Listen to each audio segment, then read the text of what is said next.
तो ये कहानी शुरू होती है 800 साल पुराने वक्त में। एक पुराने से रेगिस्तान में हम एक स्पेसशिप को आता हुआ दिखते हैं। स्पेसशिप की लैंडिंग की वजह से इस रेगिस्तान में बहुत बुरा तूफान आ जाता है और वहां पास मौजूद लोग अपनी जान बचाकर भागने लगते हैं। भागने वाले लोगों में एक लड़की भी थी जिसका गले का नेकलेस भागते हुए यही मिट्टी में गिर गया।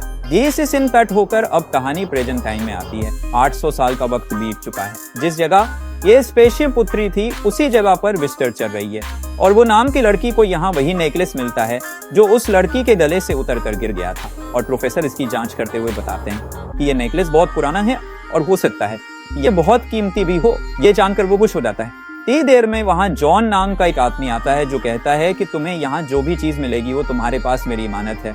जिसके जवाब में वो कहता है तुम्हारी कहाँ से ये जगह चाइना की है और यहाँ से हमें जो भी चीज मिलेगी वो चाइनीज हुकूमत की मानत होगी। इस बात से छुटकर जॉन वहां से चला जाता है। देखते हुए प्रोफेसर ने एक कहानी बनाई जमीन के नीचे मौजूद शहर की हालत उन्हें ये बता रही थी कि 800 साल पहले जरूर वहां पर कहत आया होगा और ये नेकलेस उस टाइम पर सिर्फ मॉब पैदा करती थी। ये नहीं, वहां पर मॉब उनकी रिलीजियस मास्टर का नाम यमन था जो अपने साथी जिन के साथ तूफान से बचकर भाग रही थी। ये लोग मुश्किल से टेंपल तक तो पहुंच जाते हैं लेकिन जिनकी हालत बहुत ज्यादा खराब हो चुकी थी। हमें मालूम होता है कि जिन यहाँ लोलान शहर का बादशाह था लेकिन अब उसकी प्लीज गॉड इस शहर को फैमिन यानी कहत लगने से बचा ले। जैसे जैसे वो प्रे करती जा रही थी यहाँ टेंपल में वो जो दिए जलते जा रहे थे और अचानक टेंपल के अंदर लगे हुए एक शीशे में से तेज रोशनी निकलती है। ऐसे जैसे वो सूरज हंसे मिले। वे सारी पुरानी चीजों को इकट्ठा करके वापस यूनिवर्सिटी की तरफ जा रहे थे, इस बात से जान कि उनके पीछे कोई लगा हुआ है या दो लोग छुपकर उनकी ट्रेन में बैठे हुए थे जो असल भी उनके दुश्मन जॉन के साथ ही थे। जॉन दे सारे सबूत सारी चीजों को खुद हासिल करके जॉन गवर्नमेंट से मिलने वाला इनाम खुद पाना चाहता था। दिखाया चाहता है कि अब जॉन के आदमी वो को शूट करने ही वाले थे क्योंकि लू ने उनके हाथों से लूनान शहर का सामान बचा लिया था। इससे पहले कि ये जैसे ही सूटकेस खोलता है तो उसे वही मिरर दिखाई देता है जो 800 साल पहले हमने यमन के पास देखा है। इस मिरर को देखते ही वो डर गया क्योंकि ये मिरर टूटा हुआ था और उसे लगा शायद ये उसकी वजह से हुआ है, पर वो हकीकत नहीं जानता कि ये मिरर का शीशे के अंदर अच्छी साथ जहाद होने लगा और वो शीशा खुद बाग खुद जोड़ने लगा। प्रेजेंट टाइम में उसी तरीके से वो का शीशा भी जोड़ने लगा था। पर इस शीशे के अंदर से अब रोशनी भी निकल रही थी। एकदम से उसे किसी लड़की की आवाज आती है। वो इधर उधर देखता है, वहां तो कोई लड़की नहीं थी, इसलिए वो डर गया। एकदम से उसकी नजर थी कि यमन कौन है और इस मिरर के अंदर कैसे आ पाई। वो इन सवालों का जवाब जानने के लिए यमन के बैकग्राउंड में घूर से देखने लग जाता है।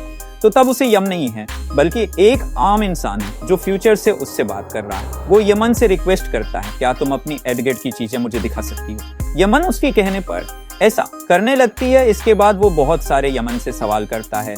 लुरान शहर के उसे कुछ कहता, वो देखता है कि यमन की तबीयत खराब होने लगी है। वो जल्दी से अपनी फ्रिज से जाकर कुछ खाने को लेकर आता है और उसे यमन को दे देता है। यमन भी इस मिरर के अंदर हाथ डालकर उस चीज को पकड़ लेती है और उसे खाने लगती है। ये खाने में बहुत बड़ी खोज करने के लिए वो को गवर्नमेंट तरफ से बहुत बड़ा इनाम भी दिया जाता है। इस सेरेमनी में हम देखते हैं कि जॉन भी था जो वो की इस कामयाबी से काफी हैरान था।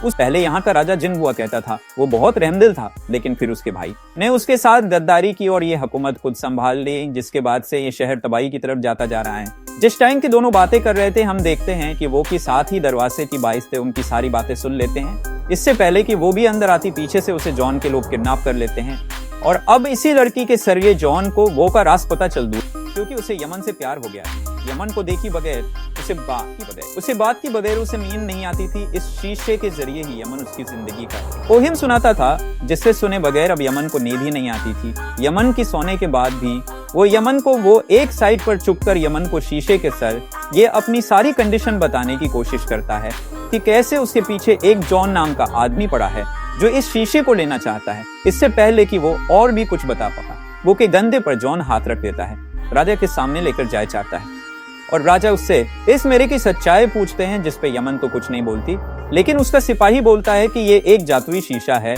इसके जरिए हम जन्नत में भी जा सकते हैं। लेकिन इस शीशे को सिर्फ यमन ही पोर्टल खोलने को कहता है, जबकि 800 साल पीछे यमन के साथ भी यही हो रहा था। बादशाह उसे मिरर का पोर्टल खोलने को कह रहे थे। अलग अलग टाइम में यमन और वो दोनों ही उस एलियन स्पेसशिप के ऊपर चढ़ते हैं और उस मिरर को लेकर वो जैसे ही उसे अपने मुंह सामने देखते ही वो जल्दी से उसे डल्ले लगा लेता है।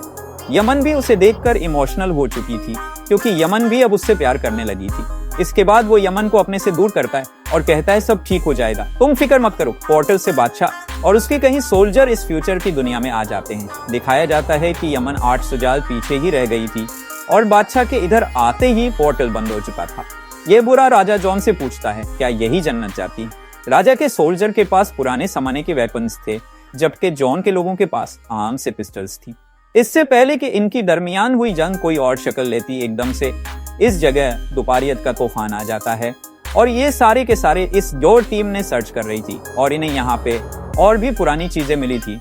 उन्हीं में से एक चीज को वो उठा के दिखता है, उसमें एंशिएंट यानी पुरानी लैंग्वेज में कुछ लिखा हुआ था। यमन के साथ बातें कर करके उसे पुरानी लैंग्वेज तो आ गई थी, इसलिए वो बहाव हो गया था कि उस दिन पोर्टल बंद होते हुए यमन मरी नहीं थी, वो जिंदा रह गई थी और उसने अपनी बाकी पूरी जिंदगी वो याद करते हुए गुजार दी। वो भी यमन को याद करते हुए मुस्कुराता है और ये कहानी ये खत्म हो जाती है।